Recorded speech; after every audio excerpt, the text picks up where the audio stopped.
nou voor u aangesig. Dis ons vreugde om die poorte in te gaan met lof. Om met vrymoedigheid voor die troon te kan verskyn, nie op grond van wat ons gedoen het, of op grond van ons prestasies, of werke, of roem nie, maar deur die genadewerk van Jesus Christus, wat hy op die kruis van Golgotha bewerk het, deur as 'n offerlam vir ons geslag te word, sodat ons deur sy naam te bely en ons geloof in sy werk te plaas en in hom as die Seun van God, dat ons nou kan voor die troon kom en kan uitroep, Abba Vader, onze Vader. Daar is geen beter plek om te wees as om in gemeenskap met u te verkeer nie. Want Here, voor die aangesig is vreugde, daar is bevrediging, daar is versadiging van vreugde. En ons kom nou en ons buig voor u neer, terwyl ons uitroep, koning van ons harte, koning van ons lewens, ons loof u met ons lippe, terwyl ons heilige hande ophef en met hande omhoog u naam verheerlik. Oh, into your presence we come, not by the works we have done, but by thy grace alone. Hallelujah. Lieflik is u woorde, Here. Eendag in u huis is beter as 1000 dae daar buite. Lieflik, ja lieflik, is nie teenwoordigheid. Die dinge van die wêreld raak vreemd. Dit verdwyn soos mis, wanneer ons voor die aangesig kom. Word verheerlik in hierdie vergadering. In Jesus naam. Amen. Ek is so dankbaar vir die bloed van Christus, wat 'n weg gebaan het, sodat ons nie vreemdelinge hoef te wees teenoor God, maar dat ons naby hom kan kom. Maar die bloed van Christus het gekom om sonde weg te ruim, sodat die weg na God weer vir ons gebaan kan word. Is dit nie wonderlik dat ons as kinders van die Here in sy teenwoordigheid kan inkom? Dit is nie nodig dat ons deur baie prosesse hoef te gaan, soos in die ou dae, waar hulle moes offers voorberei het en rituele moes afgehandel het om so voor God te kan verskyn. Maar ons kan maar net ons oë sluit en ons hoofde buig en sy naam aanroep. En jy is in sy teenwoordigheid. Hoe lieflik, wat 'n voorreg. Die hartseer is dat baie mense dit van selfspreking neem. Omdat dit so eenvoudig is. Baie keer wonder ek, moet die Here nie maar die offers terugbring, dat ons verstaan dat dit baie duur prys gekos vir ons om met God gemeenskap te kan hou. Ons raak so gewoond aan dit. En ek is vanmôre so bewus dat God so intens begeer om met elkeen van ons individueel gemeenskap te hou vanmôre. Wil jy nie maar vanmôre jou hart opstel en sê, Here, ek kom in die teenwoordigheid in. My verlange is na U. En die Here is so gewillig om ook met jou vanmôre gemeenskap te hou. Te danke aan die bloed van sy Seun, wat dit vir ons moontlik maak. Amen. Nou ja, goeiemôre en hartlik welkom. Bly jy is hier. Bly om te sien elkeen het 'n sitplek. So vir 'n oomblik begin benoud raak, maar ons het 'n bekwame man in die naam van Johan. Hy verrig wonderwerke. Hy weet om 'n legkaart te bou met mense. So baie dankie. En dis goed om u te sien. En daar is vanmôre baie dankbare harte hier, en ek dink as ek die mikrofoon moes omstuur, sal ons getuienis op getuienis hoor van die goedheid van die Here. Amen. Daar is een ding wat onveranderlik is, en dit is God is goed. Amen. Amen. Onthou julle die ou dae het ons gesing, God is goed. Halleluja, God is goed. Ek is bly dat ek kan sê, God is goed. Maar dit lyk vir my, daar is besondere goedheid vir besondere mense gewees, en hulle het gesê, ons kan nie langer wag nie, ons moet vertel van hoe goed die Here is. En dis altyd goed om te hoor, dit wat die Here doen in ander se lewens. Want miskien sit jy in 'n soortgelyke situasie. Miskien is jy nog die kant van die draad. En as jy hoor hoe die Here verander deur gekom het, dan bring dit bou jou geloof. En dit herinner jou aan wie hierdie God is wat ons dien. And if he can move the mountain for that person, he can do it for me too. Amen. Wie het nog gewerk vanmôre? Wie kan nog op 'n maandag opstaan en werk toe gaan? Weet jy, dis die goedheid van die Here. Amen. Ons kan so gewoond raak aan dit wat alledaags geraak het in jou lewe, terwyl die groter persentasie, selfs in Suid-Afrika, werkloos sit. Dis God se goedheid. Amen. Dan kla ons nog oor die tipe werk wat ons doen. Wees dankbaar, jy het 'n werk. Daar is 150 ander wat jou werk soek, sommer net daar in die straat waar jy bly. So, God is goed. En daar is een individu wat sê, pastoor, gee my net 5 minute. 5 minute, Anu, kom vertel vir ons hoe goed die Here is. Dis ook 'n man wat nou die dag nog gesê het, ek weet nie hoe gaan die Here voorsien. Vandag moet ek opkyk dan, want hy's 'n belangrike man. Daar waar die Here hom geplaas het. Vertel vir ons. Familie, goeiemôre. Ek wil net vir julle sê, God is good all the time. Amen. Ek kan getuig daarvan. Vir hierdie jaar in November, as ek reg kan onthou, die eerste week van November, toe kry ek vir die eerste keer na baie lang tyd werk as 'n karwag by Oukhuis in die strand.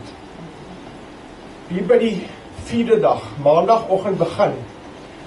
Teen donderdagoggend, toe sê ek kan nie meer nie. Want dis heeltyd van die vroegie oggend tot 6 uur die aand is dit in die son. In November is eintlik al somer.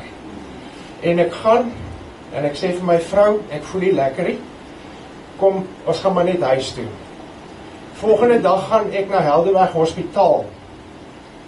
En ek wag vir ure om 'n dokter te sien. Toe ek uiteindelik by die dokter uitkom, toe sê die dokter vir my, sê meneer, jy het hartversaking. Jy moet maar op pilletjies gaan. En ek het die pilletjies hierso by my as bewyse. Ek was van November af tot en met Februarie op hierdie pille. My vrou het vir my gebid en ek weet vir 'n feit, hierdie familie het vir my gebid. En ek sê vir julle baie dankie, want ek is van die 1 Februarie af, is ek vry van die goed af. Amen. Die Here het my genees. Amen.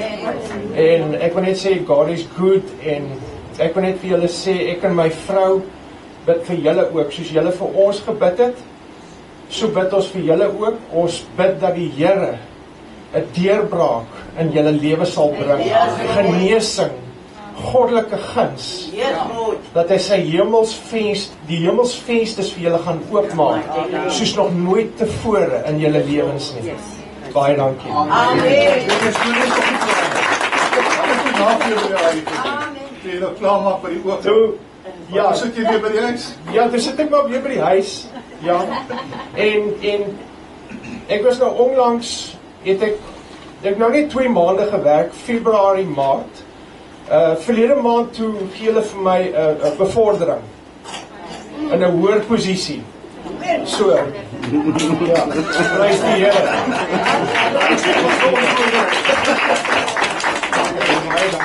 Here, baie dankie dat U hande gebruik het as 'n voorbeeld van die God.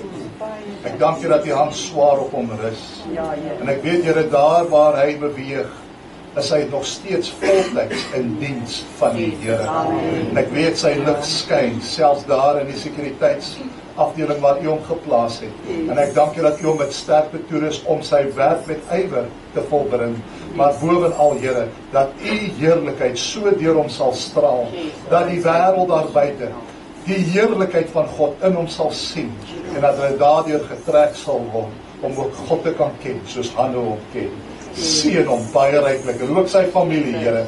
Ja, Here, U het hulle uit die modderslyk uitgehaal, en hulle voete op 'n rots geplaas, wat nooit sal wankel. En ek loof U vir hom in Jesus naam. Amen. Amen. As daar iemand wat sê, luister, ek wil ook net vertel van God se goedheid. Jy is welkom om die geleentheid te gebruik. Enige iemand? Daar is sy. Lyk my die Here is werksaam in julle lewe.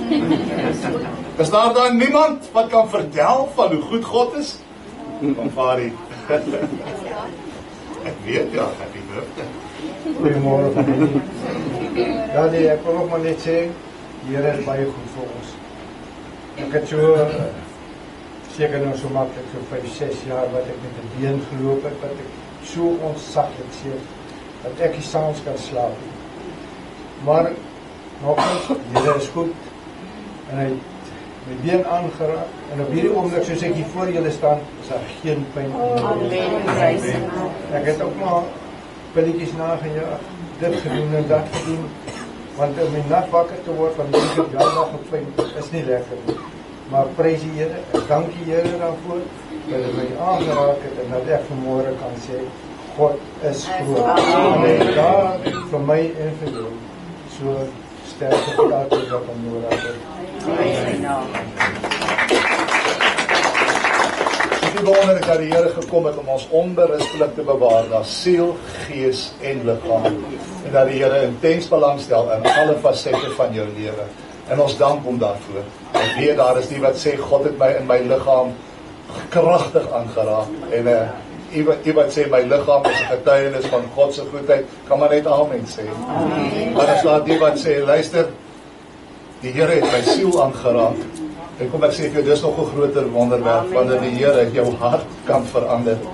Daar is baie dinge wat mense kan vertel oor wat hulle omstandighede, maar ek wil vir u sê, die groter wonderwerk is wanneer iemand kan sê, I once was lost, but now I'm found.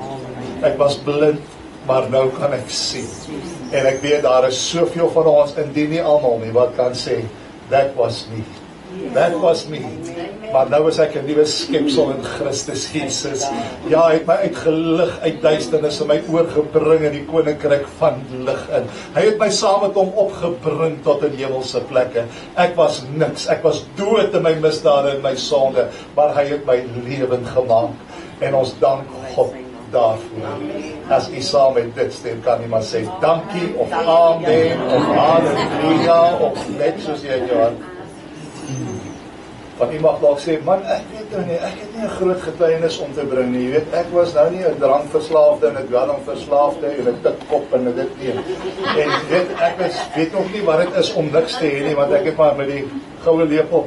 Luister, moenie vergeet nie, dat jou getuienis is dat die Here jou gedra het en geonderhou het tot nou. Ons vergeet soms dat wanneer alles goed gaan in jou lewe, is dit God wat jou lewe in sy hand hou. Dis Gods genade, dat baie van ons nie hoef te draai, waar ons gedraai het nie. So as jy wil getuig van die goedheid van die Here, sê vir die Here dankie, dat hy jou gedra het, en dat hy dinge van jou weerhou het.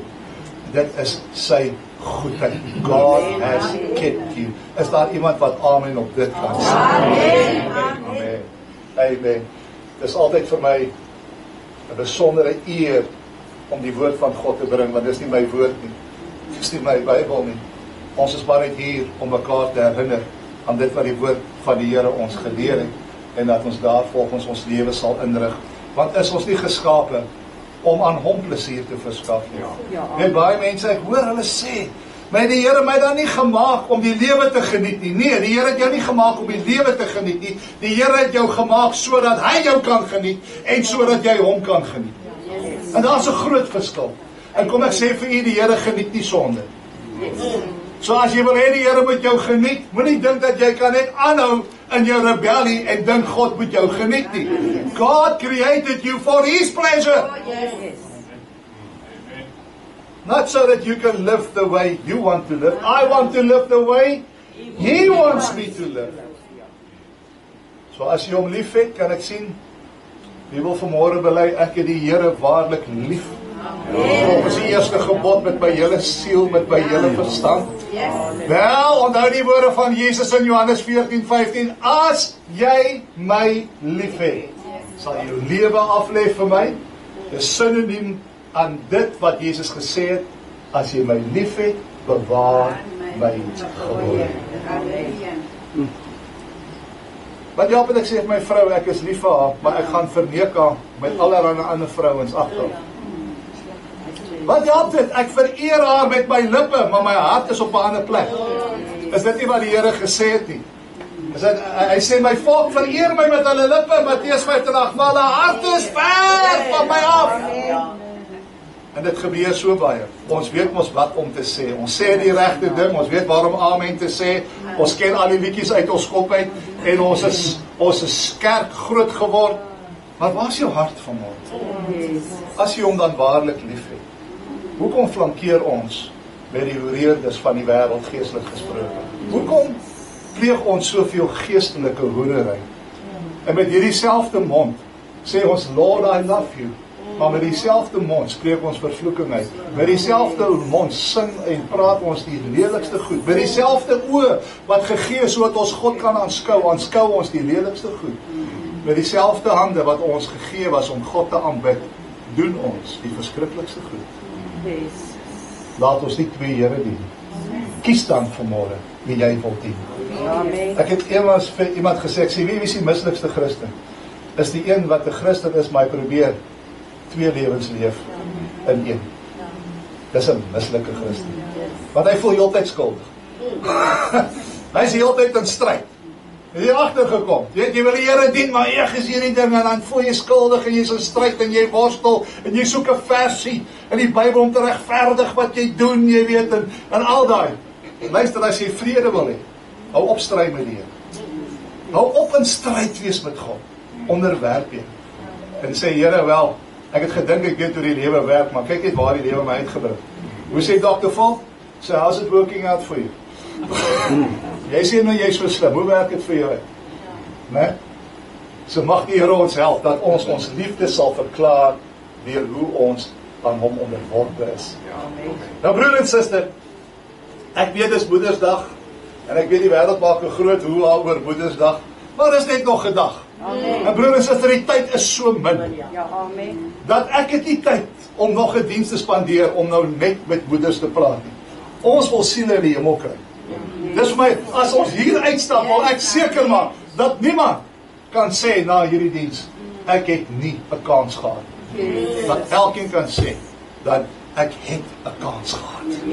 En ons is hier vir siele.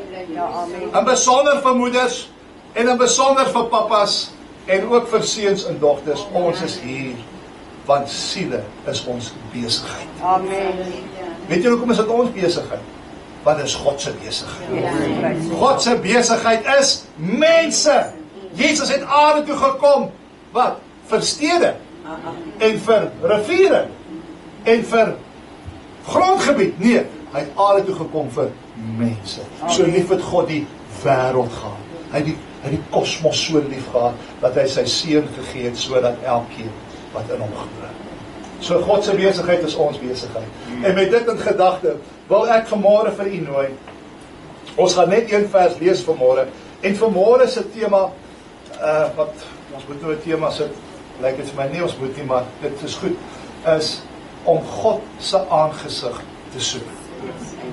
Die Here roep sy volk om sy aangesig te soek. Ons soek te veel net sy hand.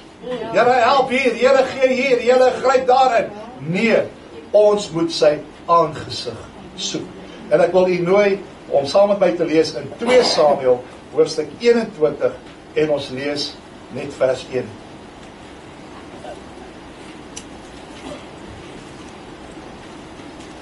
En toe daar in die dae van Dawid 'n hongersnood was, 3 jaar lang. 2 Samuel 21 verse 1. 2 Samuel 21 verse 1.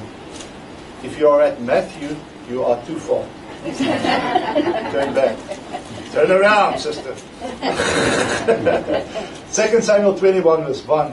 En nou ja, ek het hom in Afrikaans voor my, so ek lees hom in Afrikaans. En toe daar in die dae van Dawid 'n hongersnood was, 3 jaar lang, jaar na jaar, het Dawid die aangesig van die Here gesoek. Wanneer het Dawid die aangesig van die Here gesoek? Nadat 3 jaar van hongersnood reeds verstryk het. Hou dit in gedagte. En die Here het gesê, vanweë Saul en vanweë sy huis, waarop bloedskuld rus, omdat hy die Gibeoniete omgebring het. Hoekom is die hongersnood? Weens Saul en vanweens die bloedskuld wat op sy huis rus oor die Gibeoniete. So broer en suster, wat ons hier vind, is 'n koning met die naam van Dawid. En ons vind hom hier waar hy die aangesig van die Here soek. Hoekom soek hy die aangesig van die Here? Want daar was 'n noodlot in Israel. Die noodlot het Israel getref in die sin van dat daar was 'n droogte. Daar was geen reën in die land nie. En nie vir 'n maand of 2 of 6 nie, vir 3 lange jare. Nou broer en suster, as daar geen reën is vir 3 jaar nie, ek dink klink vir my soos duisere. Geen reën, die damme is leeg, die riviere is leeg. En as daar geen reën is nie, wat is die gevolg? Hongersnood. Want daar is nie voedselproduksie nie. Onthou, hulle het 'n leefstyl geleef waar hulle van die vrug van die land geleef het. Nou is daar droog en gevolglik gebrek aan voedsel. En dit het vir 3 jaar lank geduur. En eers na die 3de jaar van hongersnood soek Dawid die aangesig van die Here. Is dit nie tragies nie? Dat Dawid vir 3 jaar wag, voordat hy aangespoor word, voordat iets hom dring, voordat hy wakker skrik, na 3 jaar, om die aangesig van die Here te soek. Dank God, hy het dit gedoen ten einde. Want die oomblik toe hy die aangesig van die Here soek, toe wys die Here vir hom wat is die probleem. Die oomblik toe hy tot God nader, was God reg om aan hom te openbaar waar lê die probleem en hoe hy uit die situasie kan uitkom. So wat was die probleem? Wel, die skrif leer vir ons dat omtrent 400 jaar gelede voor hierdie gebeurtenis plaasgevind het. In die dae van Joshua het God Israel bygestaan om die land van Kanaan te verower vanaf die ooste af toe hulle deur die Jordaan rivier beweeg het, en God was met hulle. En hulle het op 'n veroweringsveldtog gegaan omdat God aan Israel beloof het dat hy die land aan hulle sal gee.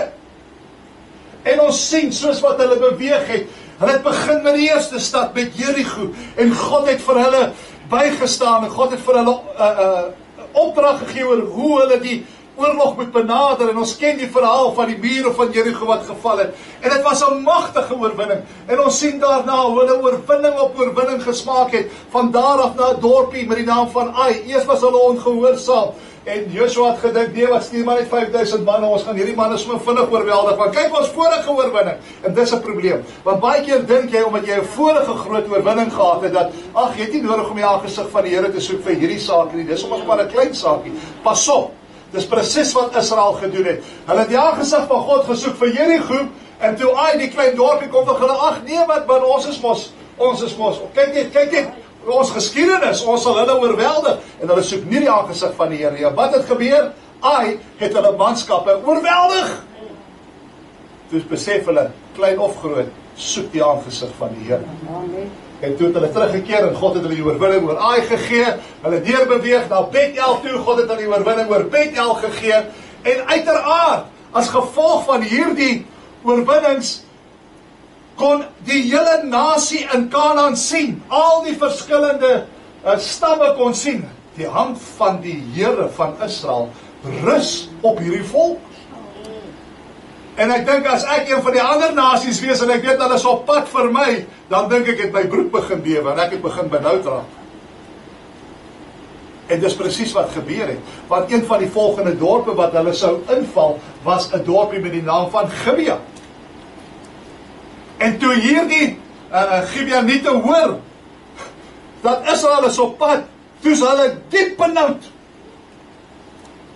En hulle besluit toe, kyk, ons gaan 'n afvaardiging vooruitstuur voordat hulle by ons dorp uitkom. Gaan ons 'n afvaardiging stuur na Israel toe om te kyk of ons met hulle ooreenkoms kan aangaan. Maar die probleem was, die nasies het geweet dat Israel gaan nie vredesooreenkomste aan met die nasies nie, want hulle het 'n opdrag gehad, en dit is om almal uit te dryf uit Kanaan uit, en dat hulle geen vredesverdrag met geen nasie voer nie. So hierdie Gibeoniete is nou benoud, hoe gaan ons hulle kry om ons uit te los? En hulle bewerk toe 'n plan. Hulle besluit toe, hulle gaan probeer om Israel om die bos te lei. En wat hulle doen is, die afvaardiging klee hulle toe in verslete klere, en gelapte skoene, en verkrummelde brood hier in hulle sakke. So dat dit lyk asof hulle op 'n baie lange reis was. Maar eintlik is hulle net oor die bult. Maar toe hulle by Israel kom, kyk wat gebeur. Kom ek vat jy gou so te daar in Joshua 9. Joshua hoofstuk 9, vers 9. Nou kom hierdie Gibeoniete kom nou hier by Israel met hierdie ou stikkende klere, gelapte skoene en gekrummelde brood. En hulle antwoord daar in vers 9. Kom hulle voor Joshua. Hulle sê, u dienaars kom van 'n baie ver land af. Kyk hoe lieg hulle. Hulle is net nie oor die draai om hier te raai. Maar hulle sê, ons baie lange reis. Kyk, jy kan sien hoe lyk ons. Ons is moeg, ons het nie kos nie, ons is dors. Ons kom van 'n ver land af vanweë die naam van die Here u God. Want ons het wag net hierdie liggie. Daar sê, kom net so. Dankie. Want ons het die gerig van hom gehoor en alles wat hy in Egipte gedoen het. En alles wat hy aan die twee konings van die Amorite oor in die Jordaan gedoen het. Aan Sihon, die koning van Hesbon, en Og, die koning van Basan, en Astarot was. Daarom het ons oudstes en al die inwoners van ons land met ons gespreke gesê, neem padkos met julle saam vir die reis, en trek hulle tegemoet en sê aan hulle, ons is julle dienaars, sluit dan nou 'n verbond met ons. Ons brood hier, waarom het ons dit as padkos uit ons huise geneem, die dag toe ons uitgetrek het om na julle te gaan? Kyk maar nou het die droog en verkrummeld geword. En die wynsakke hier, wat ons as nuus volgemaak het, kyk maar, hulle is geskeur, en ons klere hier, en ons skoene, hulle is verslete, deur die baie lang reis. En toe neem die manne van hulle padkos, maar die mond van die Here het hulle nie geraadpleeg nie. So ons sê, hierdie mense kom, hulle lei vir Israel om die bos, hulle lieg vir hulle en sê, ons kom van ver af. Sal julle nie 'n verbond met ons sluit nie? Want hulle het geweet, hulle gaan nie 'n verbond met hulle sluit as Israel weet dat hulle is een van die nasies in Kanaan nie. So hulle moes vir hulle jok om te sê, ons is nie van Kanaan nie, ons kom van ander kant die see. En die woord van die Here sê dat Israel het nie God geraadpleeg oor hierdie afvaardiging nie. Hulle het maar net hulle woord gevat. En wat doen Israel? Hulle sluit 'n vredesverdrag met hierdie Gibeoniete, sonder om God te raadpleeg. Ag, liewe vriende, hoeveel keer het ons al met ons voet binne in die struik getrap, omdat ons gedink het, ag nee, wat hierdie is 'n uitgemaakte saak, ons het nie nodig om tot God te nader nie, ons gebruik sommer ons ons eie insigte.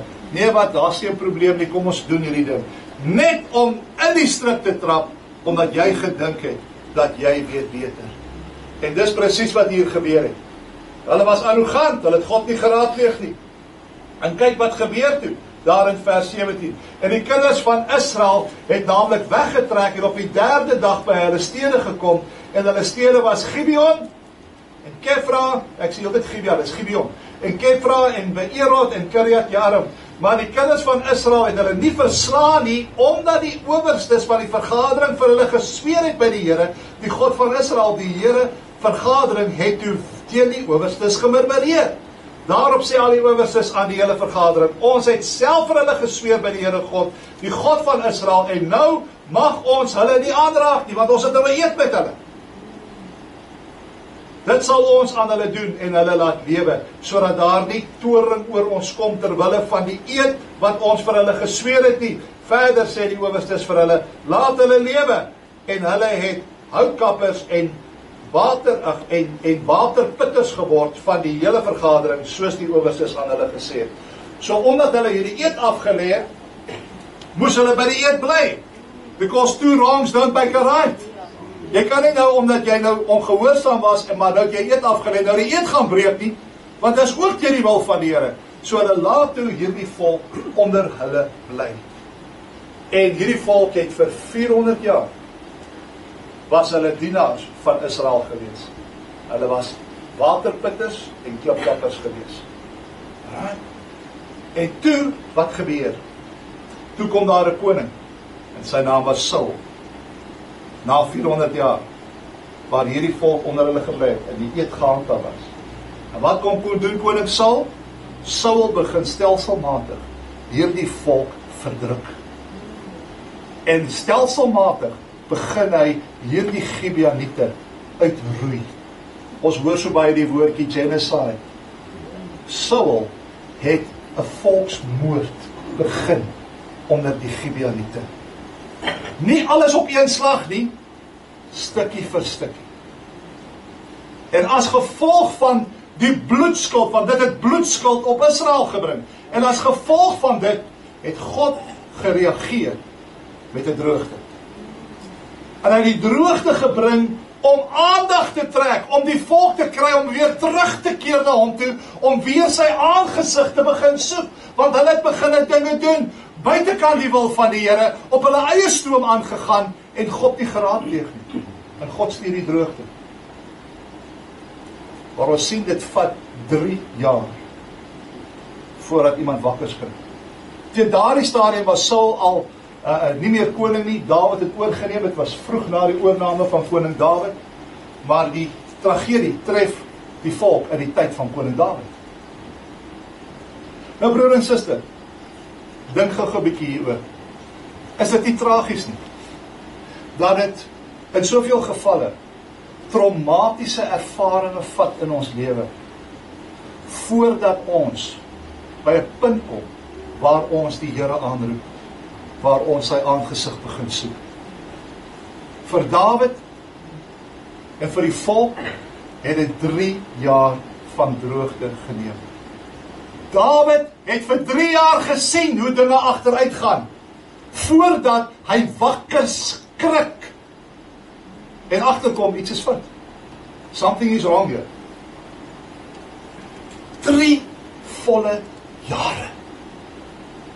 En ek wonder by myself, liewe vriende, hoeveel tragedies kon ons in ons lewens vermy het, as ons net deur gewoonte geoefen die aangesig van die Here soek in ons lewens.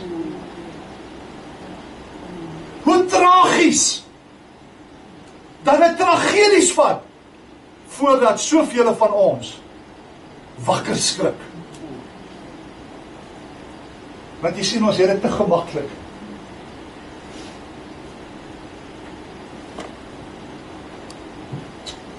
Ons het 'n valse sekerheid, 'n valse dankbaarheid. Want kyk net hoe goed is die Here vir ons. Maar intussen tyd is jou siel verrot. maar jy kan dit nie sien nie. En dit vat 'n tragedie om jou tot jou sinne te roep. Jy sien, broer en suster, hier is 'n ding van die Here. En dit is, dat God soek 'n seun en 'n dogter, 'n man en 'n vrou, wat 'n begeerte het, om voortdurend sy aangesig te soek, alvorens tragedies jou lewe tref. Want hoeveel van ons soek hom net wanneer die tragedie tref? Amen. Jy sien, broer en suster, wat God nie wil wees in ons lewe nie, is ons laaste uitweg. Kom ons wees eerlik, ons almal ken dit, waar ons as 'n laaste uitweg, dan soek ons die Here. Hy stel nie belang om jou laaste uitweg te wees nie. En Irina, hy wil jou eerste uitweg wees. Anu, hy wil jou eerste liefde wees.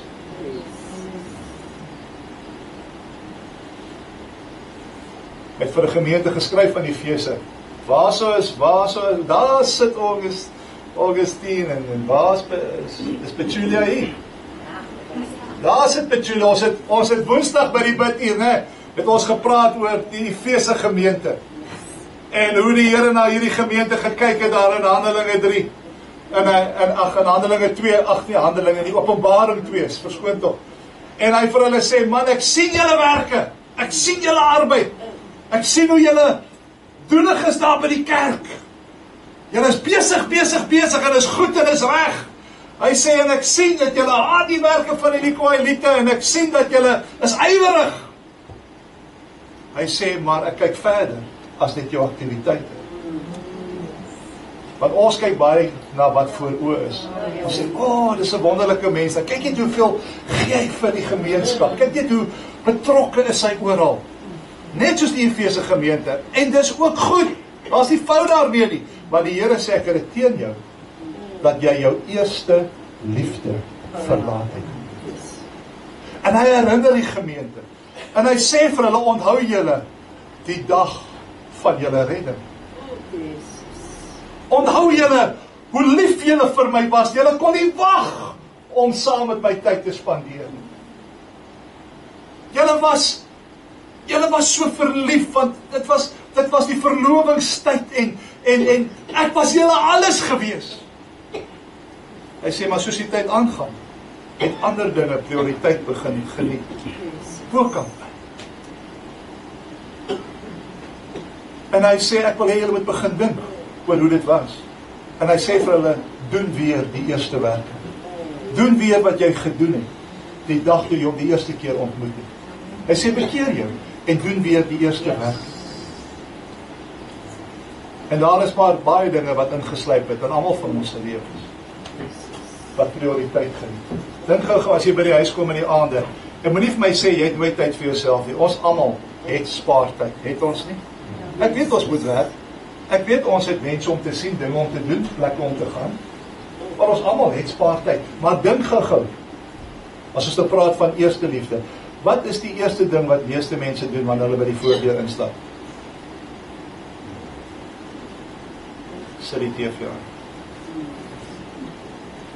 En vir 2 ure doen ons channel flipping. Jy weet eintlik in jou hart, daar is niks goeds op hierdie ding nie, maar jy flip nou vir 2 ure. En dan na 2 ure besef jy, daar is niks goeds nie, en dan, oké, kom ons draai die voor. Facebook, algoritmes is maar so geskryf, hy wys vir jou alles wat jy wil sien. So, Facebook, daar is nog 'n uur. TikTok! Ons sê TikTok, ons kyk gou wat se nuutste. Ek het baie likes, ja, ek is gewild hier in die omgewing. En so gaan die ure verby. En dan is ons te moeg om selfs 5 minute aan die Here af te staan. Maar dan sê ons, Here, ons het U so lief, ons het U so lief. En dis wat die Here vir die Efese gemeente sê. Julle het julle eerste liefde verlaat. Ek is nie meer die eerste prioriteit nie. Ek is nie meer die eerste ding in jou gedagte nie. Ek is baie ver af op die prioriteitslys. Media is 'n groot vyand. Is 'n tydvyand. TikTok, so gaan die tyd verby. Nee, nog 2 ure verby. En die Here sê ek het dit teen julle. Dat julle eerste liefde verlaat. Julle soek nie meer my aangesig nie. Amen. Ek sê dit in baie liefde. En glo my, ek sê altyd, ek praat met myself altyd eerste. Moet asseblief nie vir my sit en dink ek praat met julle hier onder nie. Ons almal het dieselfde uitdaging. Alright? Okay, so dis jammer dat dit by so 'n punt moet kom. Nou broer en suster, wanneer probleme jou lewe tref, ken julle probleme? Ken julle challenges? Uitdagings, tragedies, drama. Ons is lief vir drama.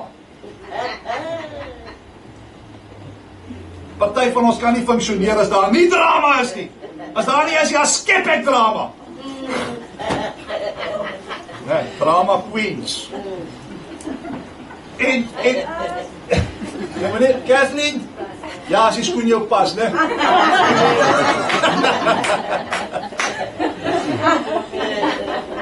Ons kan dramas gaan skryf vir Hollywood. Nou wanneer tragedie jou lewe tref, uiteraard is dit wys om die aangesig van die Here te soek in jou tragedie. Dis jammer dat jy hom nie gesoek het voordat dit tref nie, maar wanneer dit tref, is dit steeds wys, dis tog belangrik dat ons die aangesig van die Here soek. Want heel waarskynlik is daai tragedie om jou aandag te kry. En baie keer dan wil die Here eintlik vir jou iets uitwys in jou eie lewe. En dit is nie altyd so lekker nie, want ons wil altyd dink oor ons buurman se lewe. En oor my vrou se lewe. En my man en my kinders en die is altyd iemand anders. Soos wat ons hier in die kerk sal sê ons, ek hoop die suster hier agter my luister nou lekker vir hierdie boodskap. Ja? Maar dis net vir haar. Pas op, dalk is dit net vir jou. Ja? Maar ons deflect mos. Is altyd die een langs my. Ek sien al die man druk al die vrou se hand so.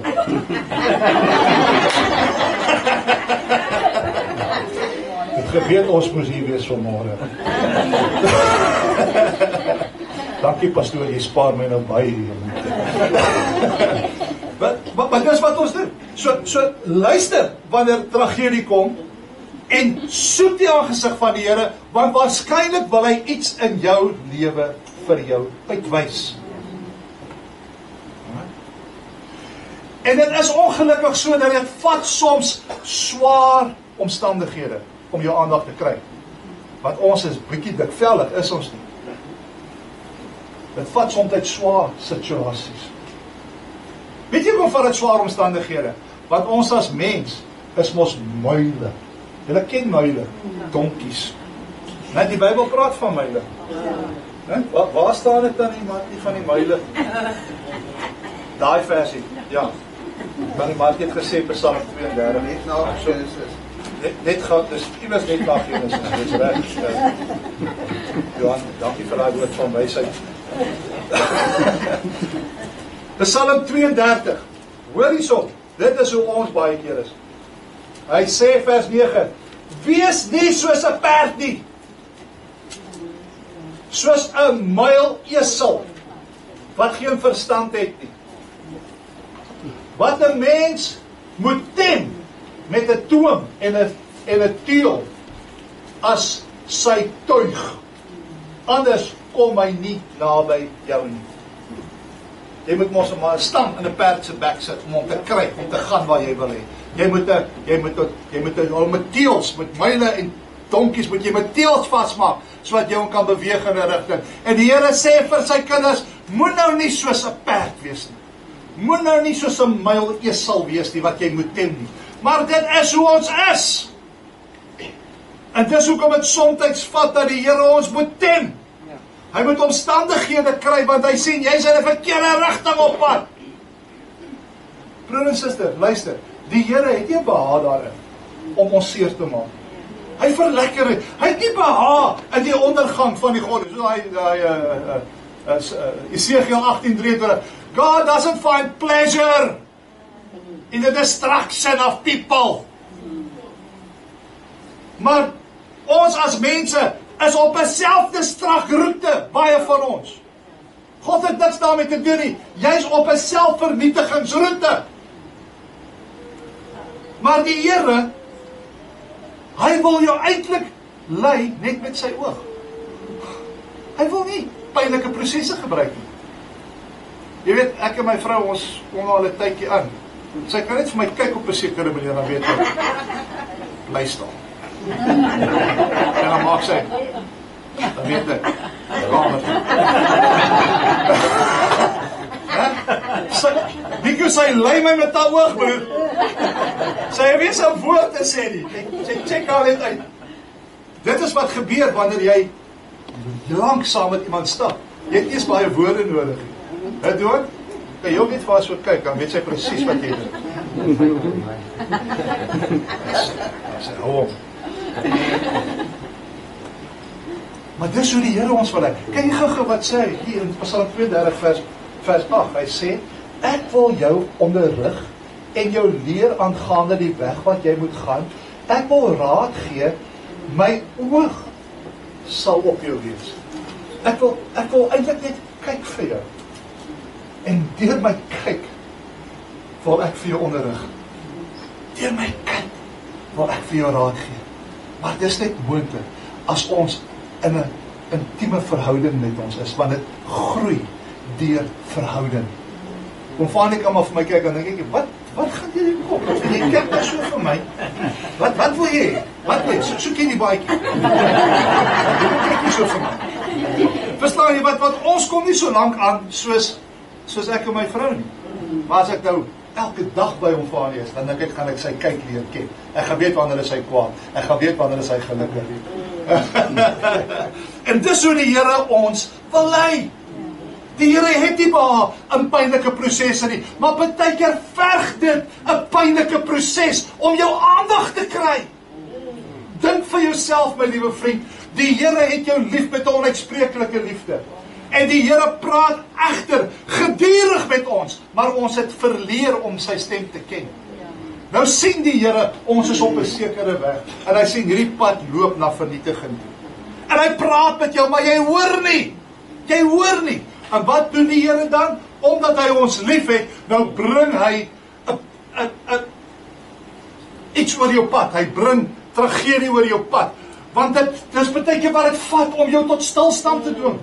En hy doen dit want hy soek jou aandag. Hy soek jou aandag. Hy doen dit want hy wil vir jou waarsku en sê, as jy aangaan op hierdie roete, die einde van hierdie roete is weer van die dood. So hy stop jou om jou aandag te trek, sodat jy tot hom sal roep, sodat jy sy aangesig sal soek, sodat hy met jou kan praat, en vir jou sê, ek wil jou waarsku, hierdie roete gaan jou dood beteken. Turn around, turn around! En ek doen dit omdat ek jou lief het. Verstaan jy dit? Nou broer en suster, daar is verskeie dinge wat ons baie keer verhinder om die aangesig van die Here te soek. En ons gaan baie daaroor praat, maar ek wil net 2 dinge uitlig. Hoekom soek mense nie die aangesig van die Here meer vandag nie? Nommer 1 is mense het geen idee wie hierdie God is met wie hulle te doen het nie. Mense ken nie die karakter van God nie. They don't. Die groter deel van die mensdom het 'n idee wie die God is wat hemel en aarde gemaak het. Hulle dink hulle weet, but they don't. They don't. En tog het hulle geen verskoning nie. Want die Here het homself geopenbaar op soveel verskillende maniere, dat niemand gaan eendag voor hom kan staan en sê, ek het nie 'n geleentheid gehad om U te kan ken. Die Here openbaar homself in die natuur, maar die mens wil van die natuur self 'n God maak en die natuur aanbid, in steede van die God wat die natuur gemaak het. Dis nou moeder natuur. Kom ons vergeet van Vader God. Dis net moeder natuur en dis net groen waar jy kyk en dit is net, ons moet pas op dat ons nie hier te veel water gebruik en daar te min bome plant en alles is net groen. Maar die God wat die natuur onderhou, wat in staat is om hierdie hele natuur in sy hand te vermeerder, so daar genoegsaam vir alles is, ons vergeet van hom. En ons fokus op die skepping in steede van die skepper.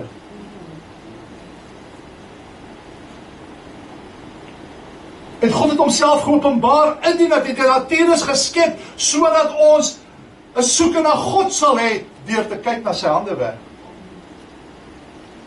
Jy moet nie die natuur soek, jy moet God soek. Die natuur is net om jou aandag te kry. Want as jy kyk hoe wonderlik is ek. Jy het die sonsondergang, die sonsopkoms vanoggend gesien. Dit was mooi verby. Dit was mooi verby met die wolke en toe daai son so deurbreek deur daai wolke. Toe kom die salwing van die Here sommer oor my. Toe ek sien, kyk net hierdie skilderwerk. Kyk net hierdie skilderwerk. En dis God se son van geregtigheid wat opgaan oor regverdiges en onregverdiges. Ek dink sommer God se goedheid. Hy laat reën op twee boere se plaas. Die een boer dien hom en jy maar gee vir hom ook reën. En die ander boer dien hom en hy gee vir hom ook reën. Ek sien God se hande. Ek sê, Here, hoe kan mense na hierdie goed kyk en sê daar is nie God nie? Hoe kan hulle? God het homself geopenbaar deur die wet van homself op die tafels van mense se harte te skryf. Jy het nie eens nodig om God te ken om te kan weet steel is verkeerd nie. Ek het nie my kinders geleer wat is verkeerd nie, ek moes hulle leer wat is reg. Hulle het goed geweet wat is verkeerd. Nee, maar ek moes hulle leer wat reg is. Dis van nature, dis op ons harte. En dat God homself geopenbaar deur sy woord, deur die Bybel. Die Bybel is as ware die openbaring van God aan die mens. Hierdie boek, wat mense sommer so agterweë laat, hierdie boek is lewe. Jy leef 70 of 80 jaar op aarde, die ewigheid daarna is redelik lank, en hierdie boek kan die verskil maak tussen jou ewige bestemming. En sitter, as die hele wêreld kanker gehad het, en ek sit met 'n geneesmiddel in my sak, en ek sê, ek kan kanker genees, maar julle moet na my toe kom, sodat ek dit vir julle kan gee. En die hele wêreld sit met kanker. Dit sal ons dwaas wees vir 'n ou, om nie by my 'n draai toe kom maak nie, om die genesing te kry. Hoekom wil jy voortleef in jou kanker? Nou die Here sê, ek het die oplossing vir jou. Kom na my toe, jy wat vermoeid en belas is. Ek sal jou rus gee. Ek het die probleem, ek het die oplossing vir jou uitdagings, vir jou depressie, vir jou nuttelose lewe. Ek kan vir jou lewe in oorvloed gee. En dan sê ons nee. En broers en susters, mense ken nie die karakter van God nie, maar ons sit met 5 Bybels in ons huis. Ons het 'n Bybel in elke kamer, tot in die badkamer. Ons ken hom nie. Ons ken nie hierdie Bybel nie. En broers en susters, is die vyand agter dit. Want weet jy wat? Mense ken nie die Bybel nie, want hulle wil dit nie lees nie. Of hulle wil onkundig bly. En weet julle hoekom wil mense onkundig bly? Want wanneer jy die Bybel begin lees, dan dryf dit bietjie in met jou leefstyl. Jy sien, en mense wil nie hulle leefstyl verander nie. Ons almal het 'n leefstyl. En die Bybel praat teen daardie leefstyl, maar ons wil dit nie hoor nie. So wat is makliker? Pleit onkundig. Ek weet nie. Jy kan weet, maar jy kies om nie te weet. Jy kies om nie te glo nie. Jy kies om nie te lees nie. Maar die oomblik as jy lees, dan sien jy dat God kan die sonde seën. En dit reis in met jou program. Dit reis in met jou korrupte leefstyl. So wat is beter? Kom ons ignoreer dit liewer. Ek wil liewer onkunde pleit. En dis waar Gnosticisme inkom. Ja, ons het 'n idee, daar's 'n God en ons weet hy's iewerste, maar jy het eintlik geen idee wie hy is nie. Want jy het 'n willens en wetens besluit geneem om in onkunde voort te leef. En dis die groter deel van die bevolking. Hulle besluit om in onkunde voort te leef. Maar Jesus Christus het vlees geword en homself aan die mensdom kon openbaar. Hy het gekom na hierdie aarde toe om die ware karakter en eienskap van God aan die mens te kom openbaar maak, sodat die mens geen verskoning het nie en geen verontskuldiging het nie, want Jesus het gekom om God aan die mens te openbaar. Kyk net gou vinnig wat sê Johannes, die eerste hoofstuk. Vers 17 sê, want die wet is deur Moses, maar die genade en die waarheid het deur Jesus Christus gekom. Niemand het ooit God gesien nie. Die enige gebore seun wat in die boesem van die Vader is, die het hom verklaar. Jesus wat uit die boesem van die Vader kom, het God kom openbaar maak. Johannes 14 vers 9, was daar 'n man met die naam van Filippus, ek het dit sommer self gelees om tyd te spaar, wat gesê het, Here, toon ons die Vader. Jesus sê vir hom, hy, ek is so lank al by julle, en jy vra my, toon my die Vader?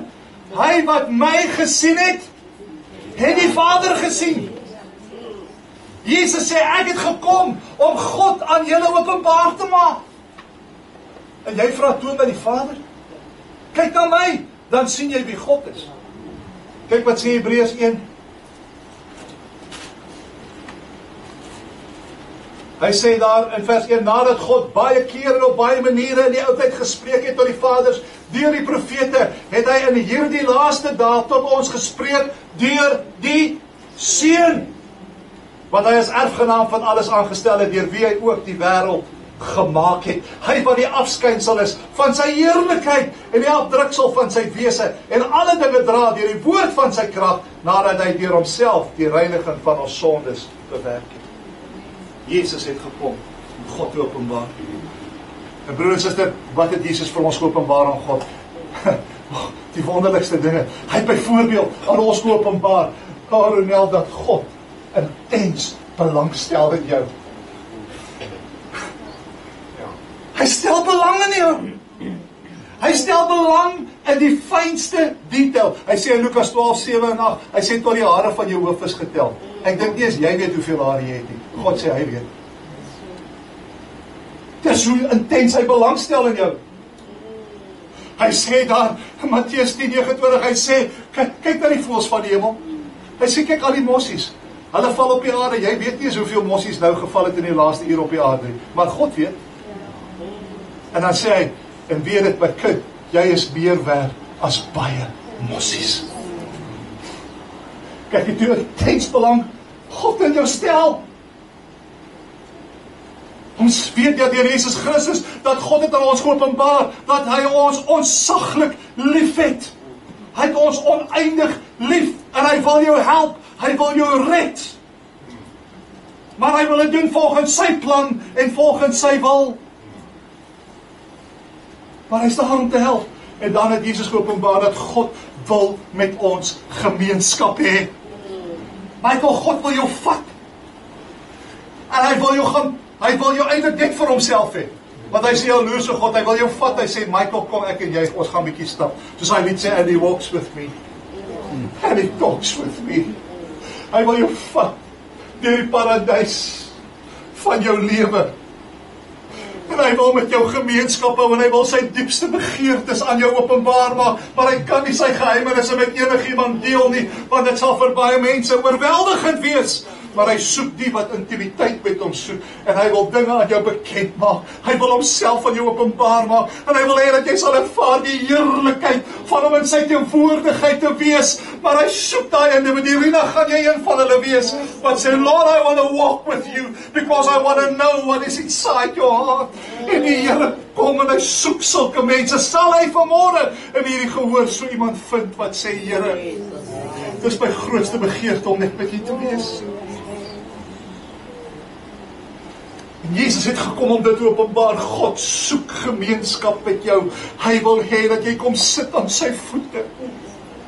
Net kom luister wat hy te sê het en net hom aanbid. Dit sê, Here, woorde is te min. Ek kan maar net uitroep, heilig is die Here. Broer en suster, die enigste manier hoe ons God kan ken, is in en deur Jesus Christus. Want hy het gekom om God te verklaar. Kyk gou vinnig wat sê 2 Korintiërs 4:6.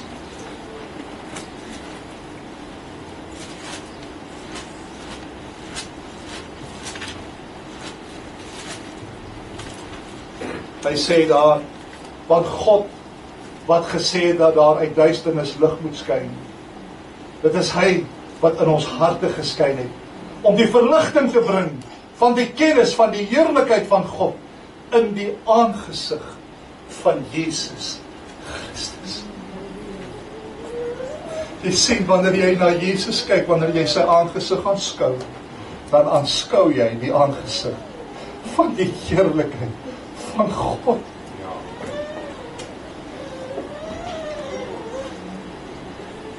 Ek hoor vanmôre hoe die Heilige Gees sê, look to Jesus. Look to him. Want wanneer jy hom sien, sien jy God.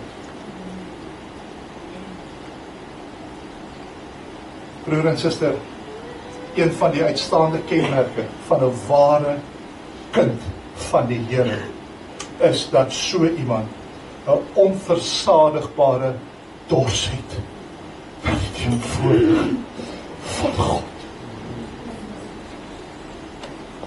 Dit is soos wat Psalm 42 sê, soos 'n hert smag na waterstrome. So smag my siel.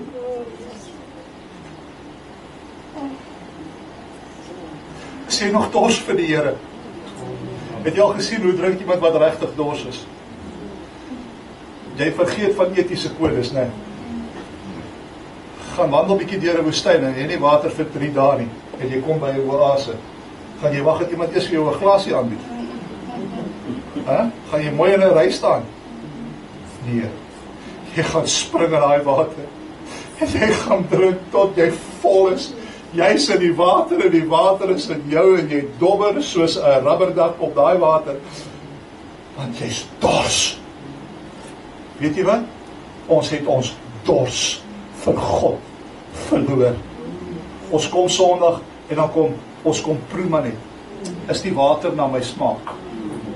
Ons is mos nou fynproevers. Né? Ons is nie soos daai vroutjie wat Jesus se voete gesalf het toe sy voor hom kom en sy breek daai albaster fles. Sy het hom gebreek, met ander woorde niks kan teruggaan nie. Ek kom gebroken voor die Here, alles wat ek is. Wat doen ons? Nee, ons kom met ons bietjie olietjies. En dan kom ons kerk toe, dan draai ons die propie af. En ons gee vir die Here so 'n druppeltjie en ons gee miskien vir ons medemens so 'n druppeltjie en dan sit ons weer die propie op want ek moet ook lewe. Ja, dan sit ons terug. Nee, die Here soek gebroke manne en vroue wat sê, Here, as ek U nie het nie, het ek niks. Ek is 'n verlore siel sonder U. Ek dors na U. Ek kan nie een dag deurgaan sonder my die teenwoordigheid te wees nie, because I will be lost. Ek soek U aangesig, Here. Dis die kenmerk van 'n ware kind van God. Ek vra jou vandag, is daar 'n onversadigbare dors in jou? Met God te verkeer. Weet jy wat is nog 'n kenmerk van 'n ware kind van God? Hulle soek geduldig deur die raad en die leiding en die wysheid van die Here. Geduldig deur raadpleeg hulle die Here. Kyk gou vinnig en die vliegtuig kom land nou. Ek wil nie soos jou prediker sê ek haas my nie, maar ek is nou amper klaar. Kyk gou wat sê Psalm 25. Hy sê daar in vers 4, hy sê, Here, maak my U weer bekend. Leer my U paaie. Lei my in die waarheid en leer my, want U is die God van my heil. U verwag ek die hele dag lank. Sien nie Dawid se uitroep? Hy soek na die weë van die Lord, teach me your ways, so that I might walk in it. Broer en suster, daar's omstandighede in ons lewe wat net God kan uitkoms voorgee. En daar's behoeftes in ons lewe wat net God kan bevredig. Ek vra jou, is dit by jou aanwesig dat jy God se raad en leiding soek in alle dinge van jou lewe? Dis 'n kenmerk van die ware kind van God. En broer en suster, kyk maar na ware kinders van die Here. Kyk na ware kinders van die Here. Wat sal jy sien? Jean, what do you see when you look at a true child of God? You will see a fruitful life. You will see a fulfilled life. You will see true joy. Peace that passes all understanding. Dis wat jy by waar. Weet jy hoekom? Want dit is onmoontlik om die aangesig van God te aanskou en dieselfde te bly. Wanneer jy God se aangesig soek, voortdurend deur, dit affekteer jou. Dit verander jou. Jy kan nie dieselfde bly nie. Jy kan nie aanhou doen wat jy doen nie. Want jy is in sy teenwoordigheid. En wanneer jy hom soek, waarlik soek, dan is die Heilige Gees besig in jou. Want die Heilige Gees is die werktuig. Dis hy wat oortuig van sonde, geregtigheid en oordeel. Dis God wat in my werk, Filippense 2:12, wat in my werk, sowel as om te werk na sy welbehae. Wat werk hy in jou? Hy werk in jou om jou te verander, sodat jou lewe hom welbehaaglik sal wees. Maar mense wil nie verander nie, daarom kom hulle nie in God se teenwoordigheid nie, daarom soek hulle nie sy aangesig nie, because I am happy with who I am. Maar miskien moet jy eerlik in 'n spieël gaan kyk en sê, is jy regtig gelukkig met wat jy sien? I know I was not. Maar toe ek sê, Here, ek gee my lewe as 'n lewende offer. Toe begin sy Gees in my werk. En sy kinders snoei hy mos 'n bietjie, né? Sodat dit meer vrug kan dra, Johannes 15. So he's pruning us, so that we can bear more fruit. Soms is tigtig nodig, Hebreërs 12. Nee, hy tigtig die, anders is ons onegte kinders. Tigtig die op ons lief. En ons word verander. Die heerlikheid van die Here, as deur die Here wat die Gees is. Gaan lees 2 Korintiërs 3, ek spaar my tyd. Gaan lees 2 Korintiërs 3, 17, 18. Soos wat jy hom aanskou, word jy van gedaante verander, van heerlikheid tot heerlikheid, as deur die Here wat die Gees is. Gaan lees 1 Johannes 3 vers 2. Alles spreek van God verander jou, wanneer jy in sy teenwoordigheid is. O, die heerlikheid van om sy aangesig te soek, om in sy teenwoordigheid te wees, om verander te word. Ek vra u vandag, my liewe vriende, wanneer laas het jy tyd uitgekoop om sy aangesig te soek? Ek praat nie van 'n bietjie Bybel lees nie. Ek praat nie van 'n gebed voor 'n ete nie. Ek praat nie van gou-gou voor jy aan die slaap dip, net gou-gou sê, Here, ek dankie vir die dag en dankie vir die nag en ja, dankie ook vir my. Amen. Weet, daardie tipe van goedes, ek praat nie van dit nie. Wanneer laas het jy sy aangesig gesoek? Dawid het 3 jaar gevat voordat hy die aangesig van die Here gesoek het. Nadat die Here al vir 3 jaar deur droogte sy aandag probeer trek. Ek wil sommer vanmôre profeties sê, daar's droogte in van ons lewens. En jy verstaan nie hoekom is die droogte daar nie. Miskien moet jy net 'n slag jou knie buig en sê, Here, wat is fout? Ek soek u aangesig.